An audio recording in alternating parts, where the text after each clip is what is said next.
Hey guys, welcome back to the land of books and movies. I have another dark original fairy tale for you. This one is one of the many originals of Sleeping Beauty, and this one, in my opinion, is the darkest original. It's loaded with all kinds of criminal activity, jealousy, Stockholm Syndrome, all of it. So it is called the Sun, Moon, and Talia. Let's get started. All right, Sun, Moon, and Talia by Giambattista Bizzelli. There once lived a great lord who was blessed with the birth of a daughter, who he named Talia. He sent for the wise men and astrologers in his lands to predict her future. They met, counseled together, and cast her horoscope, and at length they came to the conclusion that she would incur great danger from a splinter of flax. Her father therefore forbade that any flax, hemp, or any other material of that sort be brought into his house, so that she should escape the predestined danger. One day, when Talia had grown into a young and beautiful lady, she was looking out of a window when she beheld passing that way an old woman who was spinning. Talia, never having seen a distaff or a spindle, was pleased to see the twirling spindle, and she was so curious as to what that thing was that she asked the old woman to come to her. Taking the distaff from her hand, she began to stretch the flax. Unfortunately, Talia ran a splinter of flax under her nail, and she fell dead upon the ground. When the old woman saw this, she became frightened and ran down the stairs and is running still. As soon as the wretched father heard of the disaster which had taken place, he had them, after having paid for this tub of sour wine with casks of tears, lay her out in one of his country mansions. There they seated her on a velvet throne under a canopy of brocade. Wanting to forget all and to drive from his memory his great misfortune, he closed the doors and abandoned forever the house where he had suffered this great loss. After a time, it happened by chance that a king was out hunting and passed that way. One of his falcons escaped from his hand and flew into the house by way of one of the windows. It did not come when called, so the king had one of his party knock at the door, believing the palace to be inhabited. Although he knocked for a length of time, nobody answered, so the king had them bring a vintner's ladder, for he himself would climb up and search the house to discover what was inside. Thus he climbed up and entered, and looked in all the rooms and nooks and corners, and was amazed to find no living person there. At last he came to the salon, and when the king beheld Talia, who seemed to be enchanted, he believed that she was asleep, and he called her, but she remained unconscious. Crying aloud, he beheld her charms, and felt his blood course hotly through his veins.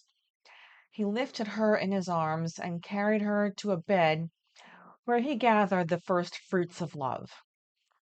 Leaving her on the bed, he returned to his own kingdom, where, in the pressing business of his realm, he for a time thought no more about this incident.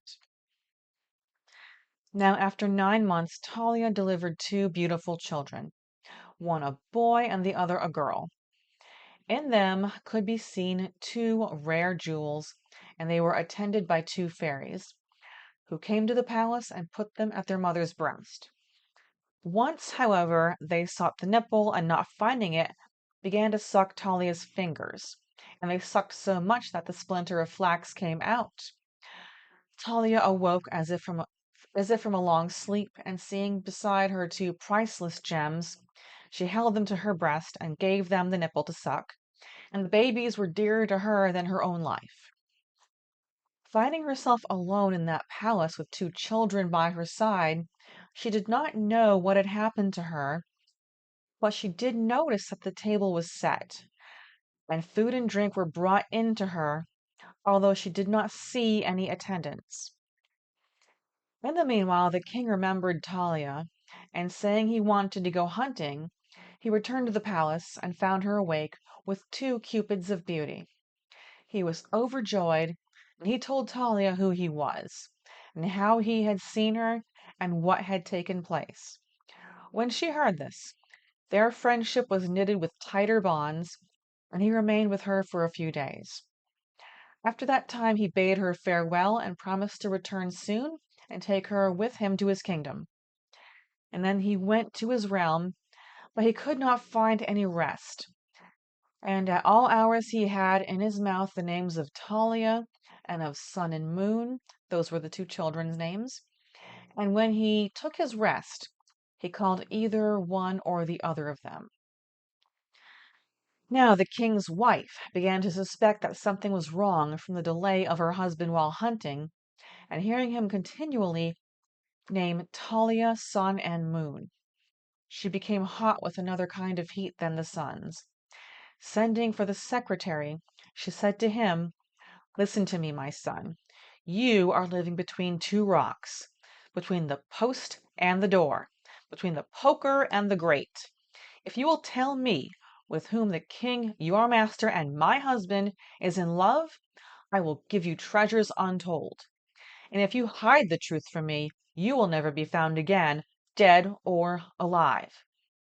The man was terribly frightened.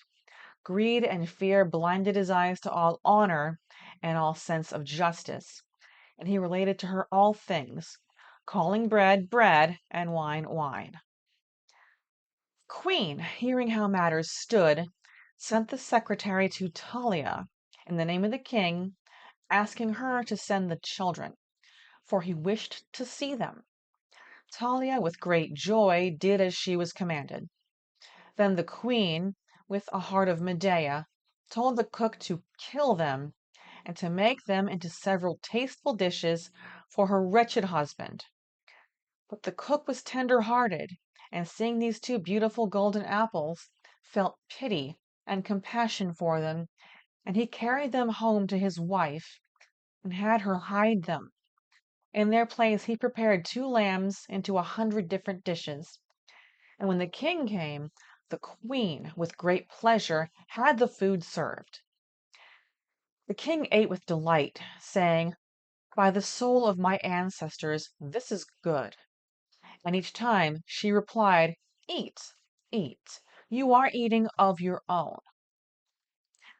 For 2 or 3 times the king paid no attention to this repetition, but at last seeing that the music continued, he answered, "I know perfectly well that I'm eating of my own, because you have brought nothing into this house." And growing angry, he got up and went to a villa at some distance from his palace, to solace his soul and alleviate his anger. In the meanwhile, the queen, not being satisfied of the evil already done, sent for the secretary and told him to go to the palace and to bring Talia back, saying that the king longed for her presence and was expecting her. Talia departed as soon as she heard these words, believing that she was following the commands of her lord, for she greatly longed to see her light and joy, knowing not what was preparing for her. She was met by the queen, whose face glowed from the fierce fire burning inside her, and looked like the face of Nero. She addressed her thus: "Welcome, Madam Busybody. You are a fine piece of goods, you ill weed, who are enjoying my husband. So you are the lump of filth, the cruel bitch, who has caused my head to spin? Change your ways, for you are welcome in purgatory, where I will compensate you for all the damage you have done to me." Talia, hearing these words, began to excuse herself, saying that it was not her fault, because the king, her husband, had taken possession of her territory when she was drowned in sleep. The queen would not listen to her excuses, and had a large fire lit in the courtyard of the palace, and commanded that Talia be cast into it. The lady, perceiving that matters had taken a bad turn, knelt before the queen and begged her to allow her at least to take off the garments she wore. The queen, not for pity of the unhappy lady, but to gain also these robes which were embroidered with gold and pearls, told her to undress, saying, "You can take off your clothes, I agree." Talia began to take them off, and with every item that she removed, she uttered a loud scream. Having taken off her robe, her skirt, the bodice, and her shift, she was on the point of removing her last garment when she uttered a last scream louder than the rest. They dragged her towards the pile to reduce her to lye ashes, which would be used to wash Sharon's breeches. The king suddenly appeared, and finding this spectacle, demanded to know what was happening. He asked for his children, and his wife, reproaching him for his treachery, told him that she had them slaughtered and served to him as meat. When the wretched king heard of this, he gave himself up to despair, saying, "Alas, then I myself am the wolf of my own sweet lambs. Alas, and why did these my veins know not of the fountain of their own blood? You renegade bitch, what evil deed is this which you have done? Begone, you shall get your dessert as the stumps, and I will not send such a tyrant-faced one to the Colosseum to do her penance." So saying, he commanded that the queen should be cast into the fire which she had prepared for Talia, and the secretary with her, because he had been at the handle for this bitter play, and the weaver of this wicked plot. He was going to do the same with the cook, whom he believed to be the slaughterer of his children, when the man cast himself at his feet, saying, "In truth, my lord, for such a deed there should be nothing else than a pile of living fire, and no other help than a spear from behind, and no other entertainment than twisting and turning within the blazing fire, and I should seek no other honor than to have my ashes, the ashes of a cook, mixed up with the queen's. But this is not the reward that I expect for having saved the children, in spite of the gall of that bitch, who wanted to kill them and to return to your body that which was of your own body." Hearing these words, the king was beside himself. He thought he was dreaming. He could not believe what his own ears had heard. Therefore, turning to the cook, he said, "If it is true that you have saved my children, be sure that I will take you away from turning the spit, and I will put you in the kitchen of this breast, to turn and twist as you like all my desires, giving you such a reward as shall enable you to call yourself a happy man in this world." While the king spoke these words, the cook's wife, seeing her husband's need, brought forth the two children, Sun and Moon, before their father, and he never tired at playing the game of three with his wife and children, making a mill wheel of kisses, now with one, then the other. He gave a generous reward to the cook and made him a chamberlain. He married Talia to wife, and she enjoyed a long life with her husband and children, thus experiencing the truth of the proverb, "Those whom fortune favors find good luck even in their sleep." And that is, in my opinion, the darkest original Sleeping Beauty. Thank you so much for joining me again this week. Please help me keep this channel alive with all the requisite points and clicks. You know the drill. And please check out my affiliates in the description. They're all wonderful. And I will see you next book and movie.